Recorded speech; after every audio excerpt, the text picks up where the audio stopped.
The year was 1865 in the backwoods of Ogden, Utah. A young boy and his kid brother rushed around to finish building their makeshift rifle and then hurried out to kill the next day's breakfast. Young John Browning, son of a well-respected gunsmith, had worked in his father's little gun shop for years and had never failed to please the customers. Then, one day, he decided that, rather than just fixing old guns for other people, he would start inventing his own.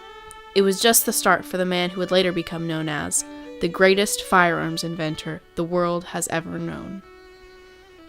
This single man's experience and encounter with his fate is little known to most today, but his ingenuity and leadership not only left us with a multi-million-dollar legacy in what we know today as Browning Arms, but more importantly left us with his designs, ideas, and advancements that continue to shape the way we view firearms. Gun historian Philip Sharp explains, quote, "Browning developments all had one peculiar and very necessary feature. They worked, and kept on working. There are few modern guns today that have not been influenced in one way or another by Browning's hand." End quote. To fully understand his leadership and legacy, we must delve into what made him into the man he was. John's father, newly converted to Mormonism, joined the hordes of Brigham Young's followers moving out west. To survive in a new, untamed environment, the settlers would need good, reliable rifles, which Jonathan was able to provide. John worked in his father's shop when he was in his early teens, and when customers came in for repairs, they immediately asked for his father, thinking John was just watching the store. John always surprised them. One customer who came in for a repair was skeptical of John's abilities. After mending his gun and winning a shooting match with him, John also won his trust. John would continue surprising people until the day he died. One of John's first single-shot rifles made it to the office of the vice president of Winchester, who knew that if that rifle came from a little town in Utah, the man who invented it would be there as well. Expecting to find a man roughly his own age, he was shocked and surprised that the lean young man of 28 sitting at the lathe was the man he wished to speak with. Winchester bought the gun and renamed it the Winchester Model 1885. This exchange would forge a bond that would last 19 years. However, John didn't stop with his popular single shot. In the fall of 1889, John began progressing even further. He began to develop guns that harnessed the expanding gases already present behind the projectile to operate the action. This experimentation led to the development of the Colt Model 1895 automatic machine gun, nicknamed the Browning Peacemaker. This was one of the first of John's guns used in combat during the Spanish-American War. John continued in his experiments and soon made more modifications to the standard high-power rifles of the day, which all emitted a choking cloud of smoke upon firing. However, in 1894, John became the first man to successfully create a repeating action rifle that fired smokeless powder cartridges. The next year, John filed for a patent on the first ever semi-automatic pistol, which was later marketed by Colt in the US. John was on a roll, but some of his biggest successes and largest profits were yet to come. Several years later, John and his brother approached the Colt Firearms Company in Connecticut to make an agreement that John would work with Colt as an independent firearms creator. It's likely neither Colt nor the Browning brothers imagined the full impact of their discourse that day, nor the impact that Browning's design and his 15-year partnership with Colt would have on the world. During his time working with Colt, John produced his famous .45 caliber semi-automatic pistol, now known as the M1911. Previous semi-automatic pistols were difficult to use due to their fragility. Patented in 1910, this legendary pistol was introduced to the military in response to their request for a new pistol in 1913 to replace their basically useless .38 caliber that had failed their troops in the Philippines. It was first used in battle during the border war with Mexico and did not prove itself to be nearly as faulty. The M1911 was more famously fired by Sergeant York during his legendary single-handed capture of 132 German troops during World War I. After he finished off the last of his ammunition for his 1917 Enfield, he pulled out his .45 caliber Browning. Quote, "I had my pistol ready. I done flipped it out fast and touched them off too."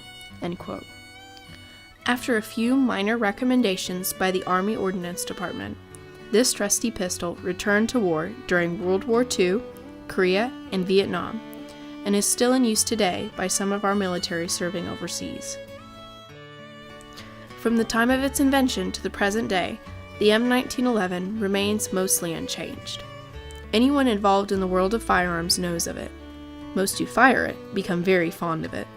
It has become a friend to the military, hunters, and to those who just enjoy firing a smooth-running, reliable gun. However great the M1911 is, it is not Browning's only great accomplishment. In 1917, Browning filed for another patent for his new automatic rifle, the BAR, or Browning Automatic Rifle. Nick Leghorn from The Truth About Guns deems the BAR to be, quote, "one of those quintessential Browning designs that not only proved to be indispensable to soldiers in its day, but whose operating components would go on to form the basis for the main battle rifles still in use by some European countries in the 21st century." End quote. Browning had already created a military machine gun, the M1895 Potato Digger, that was in use during World War I. However, its cumbersome weight and awkward tripod made it difficult to move with the rest of the troops.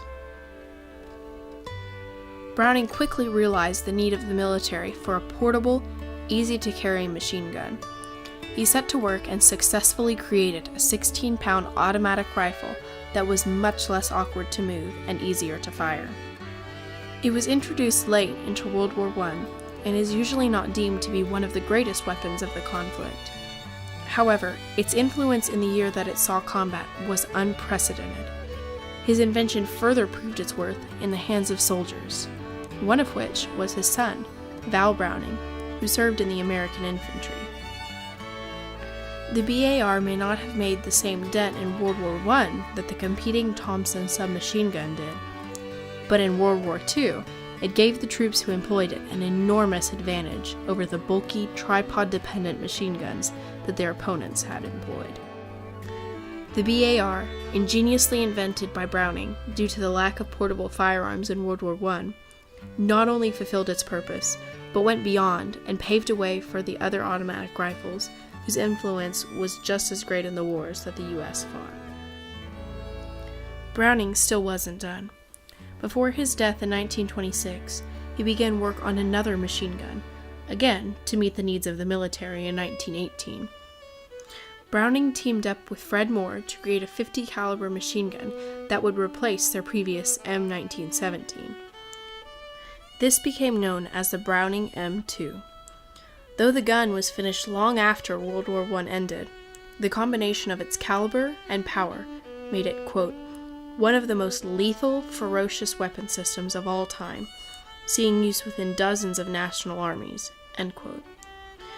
John Browning's already legendary invention would continue to be improved, but not until after his death in Belgium in 1926. And the M2's influence is clear since it continues to be used in today's military, over 90 years after its initial debut. John Moses Browning died from a heart attack at the age of 71. Who could have predicted that this boy from a small town in Utah would irreversibly alter the form and functionality of firearms? Few people realize how greatly his inventions have contributed to our freedoms. He was the bridge between black powder and fully automatic rifles. He was a pioneer whose leadership changed our weapons and whose legacy secured our world. God bless John Moses Browning.